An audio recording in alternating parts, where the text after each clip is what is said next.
Hey, how's it going, everybody? Sarasota Tim. Welcome to evening chat here in my beautiful camper here in Sarasota, Bradenton. It is 8:35, and I just got back from my very first date. I met a nice mermaid. Actually, I had a video that I made for you guys, and I deleted it because it wasn't even uploaded yet, and it turned out to be a false alarm. But the title of the video was Abandoned Ship. I was sitting here, and we've got this line of thunderstorms coming through with that system going over Florida, right? And I mean, the side of this camper the wind hit it so hard, I was like, this is it. And so I jumped up, I went out there to take a look, and I grabbed my phone, I looked at the radar, and it was nasty looking. And so naturally, I'm not going to tow the camper away, but I did say, you know what, Tim? It looks really nasty. I mean, there's a whole line of red coming down all the way from way up northern Florida all the way down here. I said, it's a line, and it's going to go through kind of quickly. I said, but just get in the truck and go drive. I went over to a racetrack. I was looking for a Wawa. I found a racetrack. I just pulled under there and sheltered in place, looked at the phone. I made a call to a couple of friends and talked, kept an eye on the radar.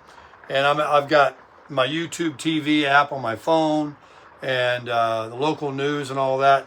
And I was checking it out, and we got the all clear. So I just came back. But I was going to make a video before I got run out of here, having some of this seltzer water.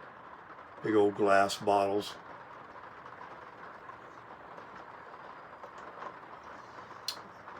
It's like drinking Perrier.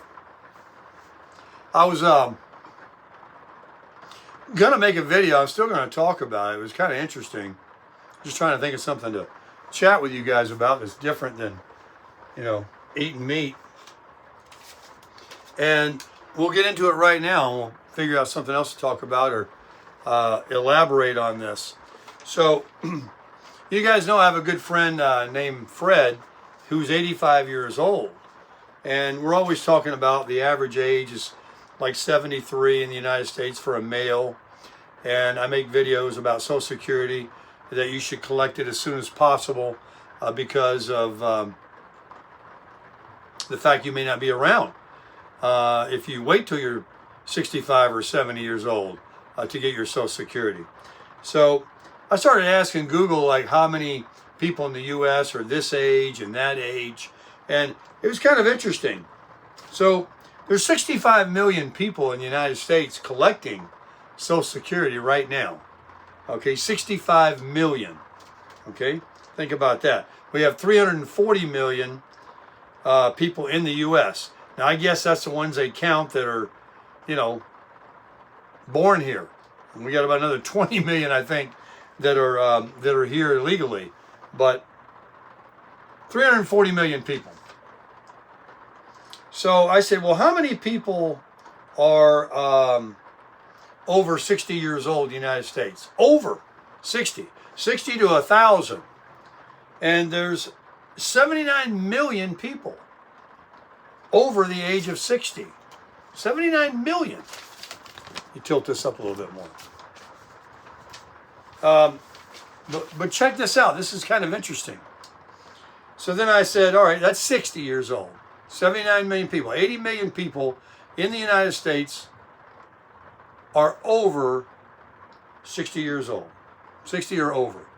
Not 60, over. It counts everybody. So I said, all right, well, how many people are 65? And the number went down to 57.8 million. 21 to 22 million less people are over 65.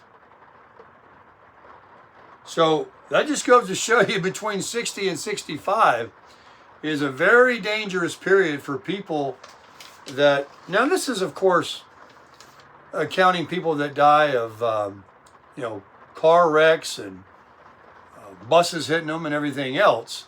But most of it's probably due to health, you know? And there's a breakdown of how many of the women and how many are men, but we're not going to get into all those statistics. What we'll say is this: 79 million over 60, then you drop down to 57.8 million that are over 65. So I said, all right, well, how many people in the United States are over 70? 36 million. So now you go another 20 million. So you have just as much of a drop from 65 to 70 as you do from 60 to 65. So obviously from 65 to 70, quite a few people are leaving this world. All right, this is where it gets interesting now. How many people in the United States are over 75 and over? Only 25 million people. 25 million. And that's about it, because now we really get into the skinny. How many people are over 80? 12 million. And I go all the way out. All right, so that was 80. There's 12 million 80 and over. And over. All right, all of them. Only 12 million. And then how many people are 85? Only 6.7 million are over 85 years old. Then if you go to 90, we know some 90-year-olds. You've had family members that are 90. We know a 90-year-old. 2 million. 2 million are 90 and over in this country. Not 90, but over. All of them. 95. Now we really get down. 631,000. Quite a few, right? Sounds like it. 95 years old. Out of a country of 350 million people, you got less than 750,000 that are 95. For people 100 years old, 101,000. Got 100,000 people, 100 years old. 100 grand. 105 years old. I don't know why it says, oh, wait a minute. I said 101. Oh, yeah. All right. 100 years old. 101,000 people. You got 631,000 95 and older. Then you drop down to 100,000 that are 100. So very few make that. And then 105, you really drop down, 11,000. And then 110.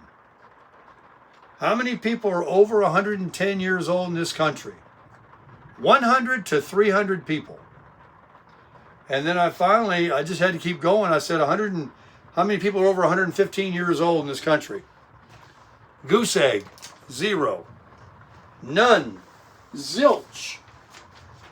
So it looks like somewhere after 105, you're pretty much done, because there's 11,000 people. And 100, there's 100,000 people.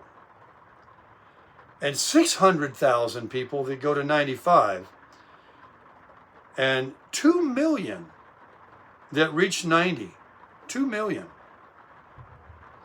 6.7 million that reach 85. So you can see that, and then if you go down to 80, it's only 12 million, 75, 25 million, 70, 36 million, 65, 57.8 million. But the kicker is this: from 60 to 65, At 60, you got 79, 80 million people roughly. Well, 79 million, because you can't just add another million there. That's a lot of people. So 79 million people are over 60. I'm included. You're included. We're all included.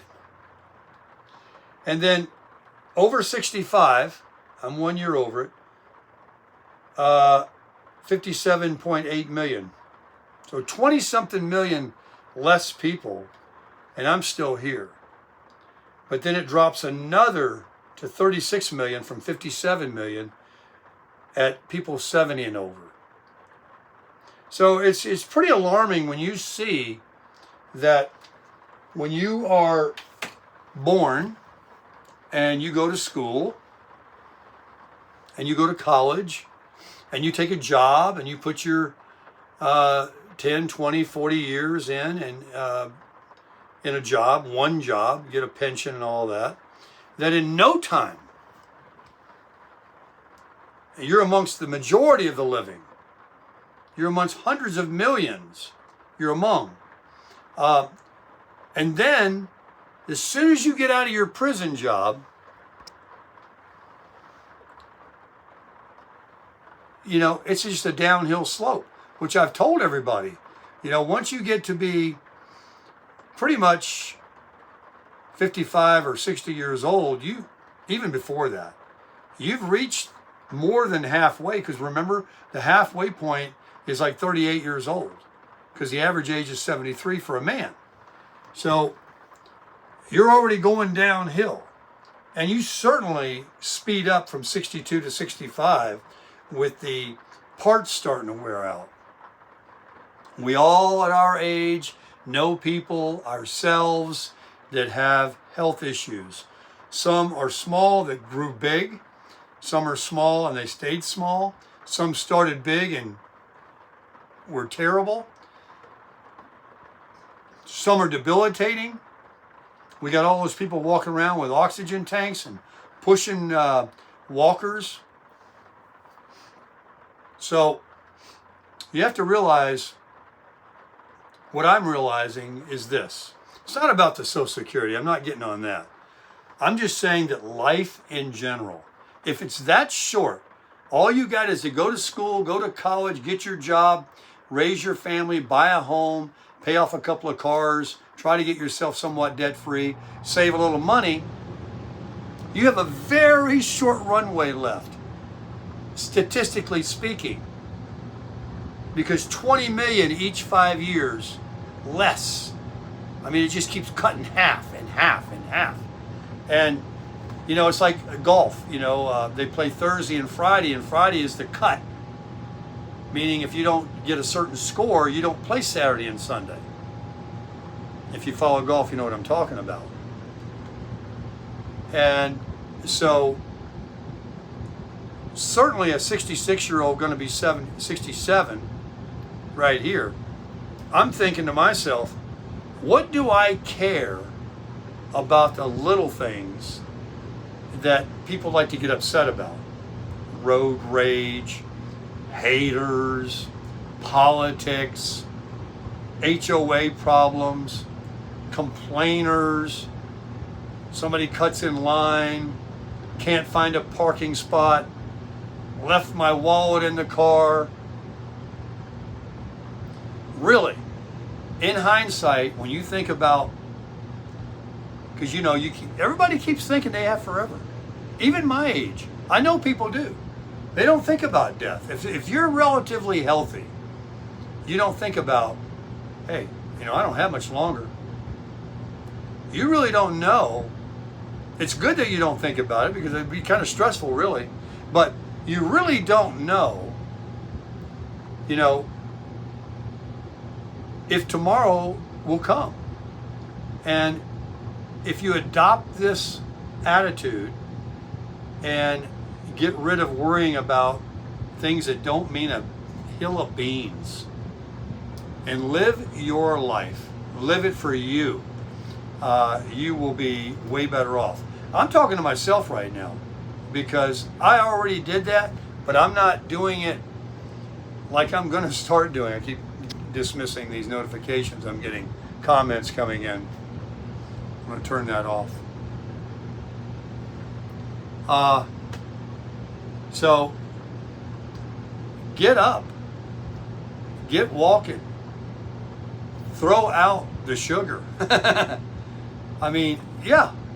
No, don't adopt the attitude that, oh, well, you know, I'm going to live my life any way I want, eat what I want, do what I want, talk the way I want, watch what I want, do what I want. You can. You do you. But if you were on your deathbed today, or you were confined to a chair or a bed, you'd be saying, man, I wish I had a do-over. I would do more for myself, because I would rather be poor, broke, and with nothing, but be able to walk down the road than to be sitting here with all this food I want and laying in this bed or this chair and can't get out and be a shut-in or go to an old people's home. So, you know, I'm going to get off the subject now. I don't want to get depress everybody, but I talk about these things because now I'm a geezer, and I feel so happy that I'm doing what I'm doing. Now, I'm reading a lot of comments that people are being influenced, and I pray that's what I'm doing for you.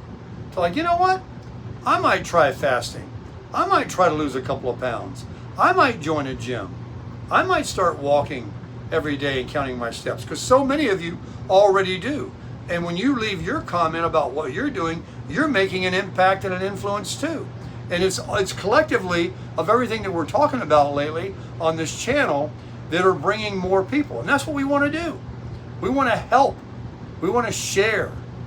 We want to give everybody something good. This is not a channel that spews hate and just, you know, division. So I'm really excited about, you know, the fact that I'm already here, and, you know, I'm already in the lower percentile. And if I can get to a 70, then I'm in another percentile. And there's a possibility, you know, with AI and different things and technology, there's a possibility they might want to start saving us. There's a possibility, of which they could have done probably years ago, but they don't want to cure a lot of these things that are killing people. There's a possibility that they will get on big food and make them take away all these things that are killing people that they don't see or read the ingredients of, that aren't aware. I can't believe what I'm talking about. I never did that. I was like, if I heard somebody even talking like this, I'd be like, please already, with your ingredients. And, you know, that can cause cancer. You know, I've already got a couple people that get on to me about drinking water in plastic bottles.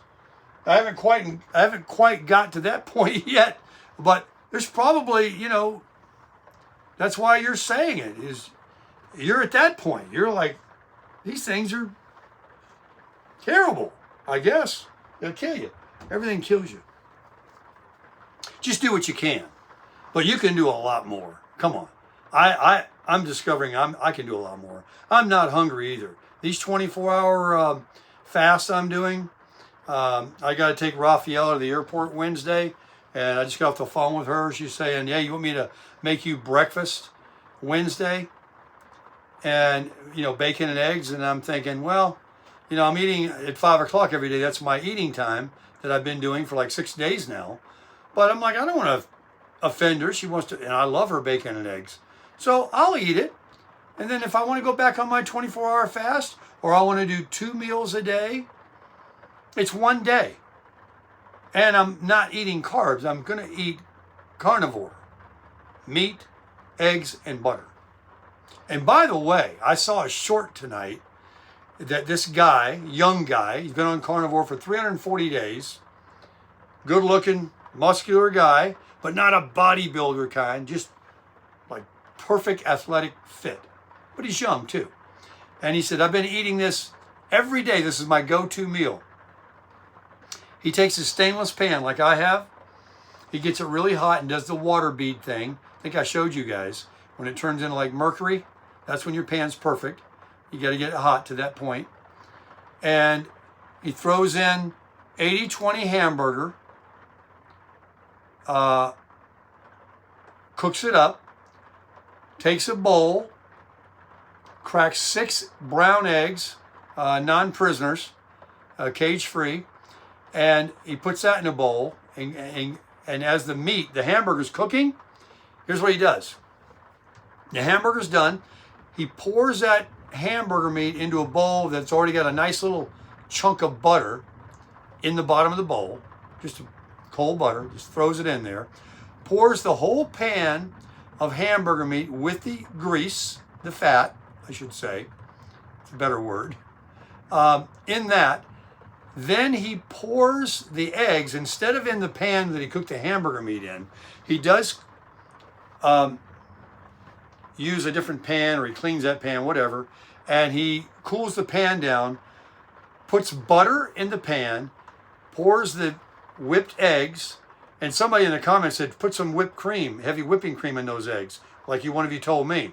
But he didn't. He just whipped the eggs, and he poured that into a pan. He puts it on the stove. He stirs it, takes it off the stove, stirs it, puts it back and forth, until he gets it like he likes it. And he says he likes his a little liquidy, a little runny, And he says, but you cook them the way you like them. Then you pour the egg over the hamburger meat that was cooked in butter, the hamburger meat with the fat, and the butter at the bottom of the bowl.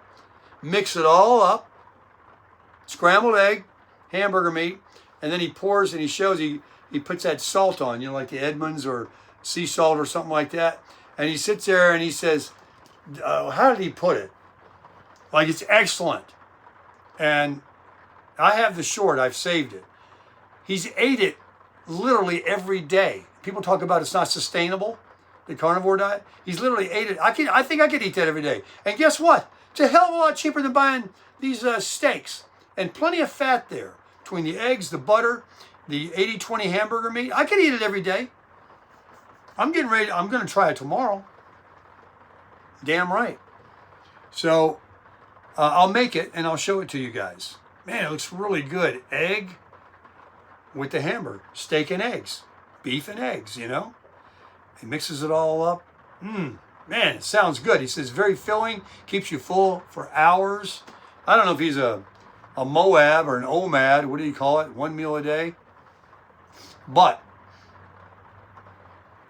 I'm 196. I'm trying to get down to 180, 185, or 33, 34 waist. Whichever comes first. I could be 240. I don't care. As long as I look a little bulky, I don't want to look skinny and frail, and I got a flat belly. That's my goal. And right now it's coming off in baby steps because I've already lost all the water weight and all that crap. But I feel good. Now, tomorrow morning, I got to go to the doctor, and I got to meet a new one. And so he's not going to have maybe, I don't know, the sense of humor that my nurse practitioner had that's gone over my blood work before when I told her I was doing carnivore. She was very, nice with me. And she's the one that talked about, the most popular one that maybe you should follow is the Mediterranean, which a lot of you talk about. I really do believe that people that talk about some of these plants cause a lot of inflammation and are bad for us.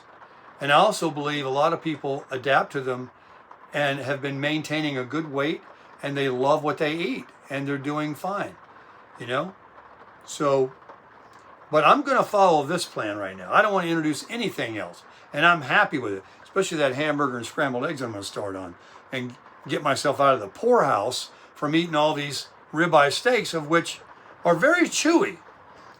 This hamburger I made tonight with my New York strip, I put it on the grill. I didn't video it. That prime, it was good. It was very good. That's actually better than the ribeye I had last. But the hamburger I made with it, because I did make that hamburger, that big one, those big ones I make with the mustard, it was to knock your socks off. But this guy talks about grinding it up, in the pan, not patties.